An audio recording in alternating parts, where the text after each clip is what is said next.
નમસ્કાર. પહેલાં તો બધા મિત્રોનું વિક્રમ ગાજીસના યુટ્યુબ ચેનલમાં હાર્દિક બધા મિત્રોનું સ્વાગત છે. મિત્રો તો મિત્રો આજે આપણે વાત કરવાના છે જીલિયા ગામના જે ભાવેશ જીલિયા અને ભાર્ગવ જીલિયાને લઈને. તો તમે મિત્રો બધા જાણતા છો કે થોડા સમય પહેલા જે પાટણ તાલુકાના જીલિયા ગામની અંદર જે મિત્રો ક્ષત્રિય સમાજના એમ કહેવાય કે 18 જેટલા યુવાનોને મિત્રો જે પોલીસ દ્વારા મિત્રો ઢોર માર મારવામાં આવ્યા, કપડાં તોડી નાખે એવા ઢોર માર મારવામાં આવ્યો મિત્રો. અને તેને લઈ મિત્રો અત્યારે એમ કહે કે ક્ષત્રિય સમાજ એટલે કે ઠાકોર દરબાર અને રાજપૂત સમાજમાં અત્યારે મિત્રો રોષ જોવા મળી રહ્યો છે અને વિરોધ પ્રદર્શનો જોવા મળી રહ્યા છે. ત્યારે મિત્રો આપણે અને ફરી એકવાર ક્ષત્રિય સમાજના ઠાકોર સમાજ અને રાજપૂત અને દરબાર સમાજના લોકો ફરી એકવાર ભેગા થવા જઈ રહ્યા છે મિત્રો.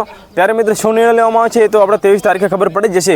પણ મિત્રો આ વિડીયોમાં આપણે આગળ જાણીશું કે જે ગુજરાત ક્ષત્રિય સેનાના જે પ્રમુખ છે અભિજીતસિંહ બાયડ એ મિત્રો જે પોલીસ સ્ટાફ જે 18 જિલ્લા સમાજના જે યુવાનોને ઢોર માર મારવામાં આવ્યો એ સ્ટાફને મિત્રો એમ કહેવાય કે સસ્પેન્ડ કરવાની જે માંગ કરી રહ્યા છે.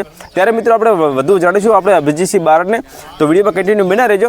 અને આપણે નવગણજી ઠાકોરને પણ જાણીશું. નવગણજી ઠાકોરનો એક વિડીયો વાયરલ થયો છે, તો નવગણજી ઠાકોર શું બોલી રહ્યા છે જે ભાવેશ જીલિયા અને જે ભાર્ગવ જીલિયા વિશે, તો આપણે એ પણ જાણીશું વિડીયોમાં. તો કન્ટિન્યુ વિડીયોમાં બન્યા રહેજો.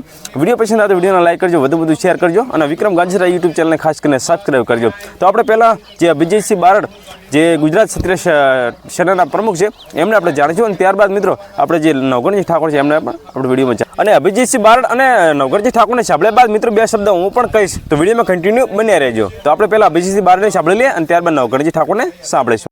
આજે વામૈયા રામભાઈ માતાના મંદિરે ક્ષત્રિય સમાજ એકઠો થઈ અને માગણી કરી છે કે તાજેતરમાં વામૈયા ગામના અને આજુબાજુના ક્ષત્રિય સમાજના 18 જેટલા દીકરાઓ જેમનો પાટણ જિલ્લાના જીલિયા ગામે ભાર્ગવ અને ભાવેશ કરી અને જે વ્યક્તિઓ છે જેનો ગુનાહિત ઇતિહાસ છે એના સાથે જે ઘર્ષણો થયા અને એ ઘટના અંતર્ગત ક્ષત્રિય સમાજના 18 યુવાનોની ધરપકડ થઈ અને 18 યુવાનોને પોલીસે ક્રૂરતાપૂર્વક બર્બરતાપૂર્વક કાયદેસર લોકશાહીનું હનન થતું હોય લોકશાહીનું હનન કરી વસ્ત્રાહરણ કરી અને કાયદો અને વ્યવસ્થા હાથમાં લઈ અને પોલીસે સડે ચોક જાહેરમાં જે ઢોર માર માર્યો છે, જે અમાનવીય વ્યવહાર કર્યો છે, એના સામે ક્ષત્રિય સમાજનો ઉગ્ર રોષ છે.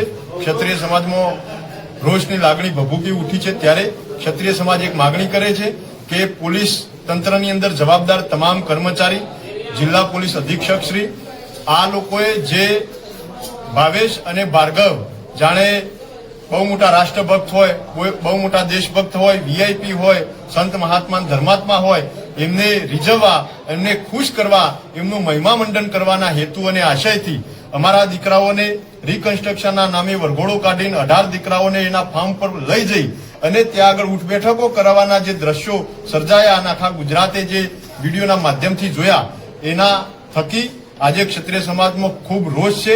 એટલે તમામ પોલીસ કર્મચારી એ ચાહે એલઆરડી કોન્સ્ટેબલ હોય, એએસઆઈ હોય, પીએસઆઈ હોય કે એસપી શ્રી આ તમામ તાત્કાલિકપણે બરતરફ થાય, સસ્પેન્ડ થાય એવી ક્ષત્રિય સમાજની માંગ છે. આ માંગણી નહીં સ્વીકારાય તો સોમવારે અમે ફરીથી વામૈયા મુકામે ક્ષત્રિય સમાજ એકઠો થશે.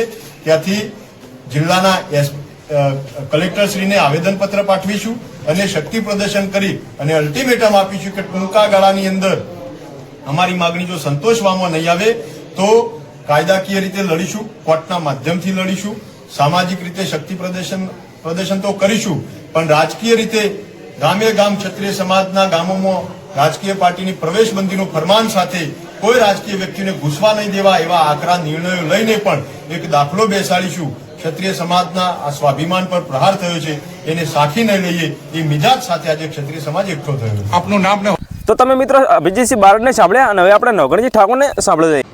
અમે વામિયા ગામની અંદર રામભાઈના માતાની સાનિધ્યમાં સમસ્ત ક્ષત્રિય સમાજે પ્રતિજ્ઞા કરી છે કે 23/3/2026 રોજ વામિયા ગામે ઉત્તર ગુજરાતનો ક્ષત્રિય સમાજના આગેવાનો ભેગા થઈ માનનીય કલેક્ટરશ્રીને અમે આવેદનપત્ર આપીશું અને 15 દિવસની અંદર અને ન્યાય આપવામાં નહીં આવે તો સમગ્ર ગુજરાતની અંદર કોંગ્રેસ, ભાજપ, આમ આદમી પાર્ટી તમામ પાર્ટીઓની પ્રવેશ બંધીને અમે બોર્ડ મારી દઈશું ગામે.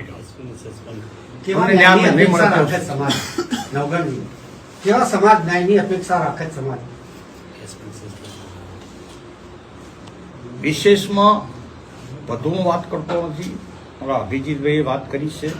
કાયદાની રીતે અમે લડીશું, ન્યાય મેળવીને જંપીશું અને આ કૃત્ય એક ગુજરાતમાં ક્ષત્રિય સમાજને દબાઈ દેવા માટેની જે ફોર્મ્યુલા ચાલે છે એ ફોર્મ્યુલાનો પર્દાફાશ અમે કરીશું અને આખરી દમ તક લડીશું, ન્યાયની રીતે, કાયદાની રીતે, કોર્ટની રીતે, સામાજિક રીતે અને રાજકીય રીતે. પોલીસે 18માંથી 10ના બાયોડેટા આપ્યા છે કે આટલા ગુના છે. એમના સામે ગુનાહિત ઇતિહાસ ગુનાહિત વિશેષમાં વાત અમારા પછી આ તો તમે મિત્રો અભિજીતસિંહ બારડ જે ગુજરાત ક્ષત્રિય સેનાના પ્રમુખના આપણે સાંભળ્યા અને ત્યારબાદ મિત્રો આપણે નવકરણજી ઠાકોરને સાંભળ્યા. અને હવે મિત્રો હું બે શબ્દ કહીશ તમને કે મિત્રો જે ભાર્ગવ જિલ્લા અને જે ભાવેશ જિલ્લાએ જે મિત્રો પોલીસ દ્વારા જે મિત્રો જે 18 જેટલા જે ક્ષત્રિય સમાજના જે યુવાનોને ઢોરમાર મારવામાં આવ્યો છે, જે કપડાં ઉતારી નાખે તેઓ ઢોરમાર મારવામાં આવ્યો છે મિત્રો, તો એક આ ક્ષત્રિય સમાજને કલંકિત કર્યો છે, ક્ષત્રિય સમાજને કલંક કર્યો છે મિત્રો. અને મિત્રો તમારું શું કહેવું છે કોમેન્ટમાં જરૂર જણાવજો અને વિડીયો પસંદ આવે વિડીયોને લાઈક કરજો, વધુ શેર કરજો, મારા ચેનલ પર નવા ચેનલ ફટાફટ સબસ્ક્રાઈબ કરજો.